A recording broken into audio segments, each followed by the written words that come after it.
ಪಣಂಬೂರಿನ MCF ಮುಂಭಾಗ ಕಳೆದ ಕೆಲವು ದಿನಗಳಿಂದ ಪೈಪ್ ಒಡೆದು ರಸ್ತೆಯಲ್ಲೇ ನೀರು ಹರಿದಾಡ್ತಾ ಇತ್ತು.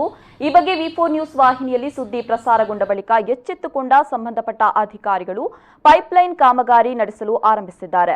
ತುಂಬೆ ಡ್ಯಾಂನಿಂದ ಮಂಗಳೂರಿಗೆ ನೀರು ಸರಬರಾಜುವಾಗುವ ಪೈಪ್ಲೈನ್ ಒಡೆದು ಪಣಂಬೂರಿನ ಎಂಸಿಎಫ್ ಮುಂಭಾಗದ ರಸ್ತೆಯಲ್ಲಿ ನೀರು ಹರಿದಾಡ್ತಾ ಇತ್ತು. ಕಳೆದ ಕೆಲವು ದಿನಗಳಿಂದ ನೀರು ಪೋಲಾಗ್ತಾ ಇದ್ರು, ಯಾರೂ ಸರಿ ಮಾಡುವ ಗೋಜಿಗೆ ಹೋಗಿರಲಿಲ್ಲ.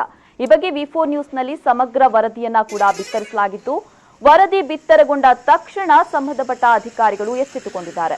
ಇದೀಗ ಪೈಪ್ಲೈನ್ ಕಾಮಗಾರಿ ಆರಂಭಿಸಿದ್ದು ಕುಡಿಯುವ ನೀರು ಪೋಲಾಗುವುದಕ್ಕೆ ಮುಕ್ತಿ ಸಿಕ್ಕಂತಾಗಿದೆ.